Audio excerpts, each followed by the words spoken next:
Қобыланды батырының жыры. Біржанұлы Абдурахман. Кел бала. Микрофонда. Бүгін бізге жыр оқып бересің ба? Қобыланды батыр жырын бастан аяқ. Жарайсың. Өте керемет. Бұл әдебиетке бұрыннан өзің қызығасың ба? Кім ықпал етті оны саған? Апайың ба, жоқ әлде үйде ма? Үйде ағаммен үйренген. Ағам да осындай ма? Сен сияқты жыр оқиды. Тағы кім бар үйде? Ақын болмасам сазгер. Ақын бар, әкем. Әкең ақын ба? Кім есімі? Біржан. Біржан, фамилиясы? Байтуов. Бәрекелді. Шапалақ ұрып қойыңыздар. Біржан Байтуов. Атақты ақынның баласы. Ендеше алма ағашынан ұзаққа түспейді дейді. Сіздің өнеріңізді тамашалайық. Абдурахман сахнаға шығып, Қобыланды батыр жырын табылыңыздар.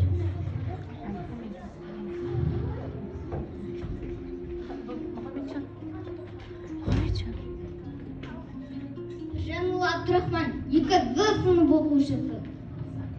Қобыланды батыр жыры. Арыстан туған Қобыланды, күн шығуға қарамай, ат қоюға ойланды. Ата-анасы ел жұрты, қара қыпшақ баласы, жатқаннан соң байлауды.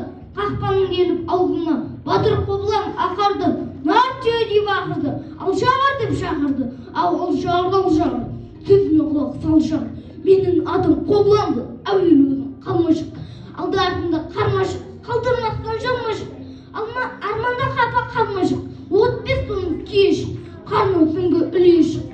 Шыдай алмай алшағыр, үстіне салып келеді. Беліне байлап болатын, қарның айда іледі. Алтын тұрмай ер салып, енді атына мінеді. Шақырып тұрған батырға, қорықты дертеп бармадым, алдынан жүре береді.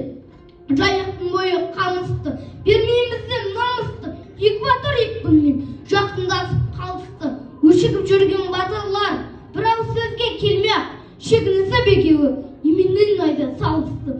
Итерісіп тұрысты, атты сезім бөгісті. Біріне бірі ұмтылып, тақымдары құрысты. Он сауса қарысты, қанжармен қармасты. Семсермеймін серместі, сөйтіп ойын ойнасты. Қанжар қалды қайысып, семсер қалды айысып. Ерлердің түнілді жатынан от шығады ұртын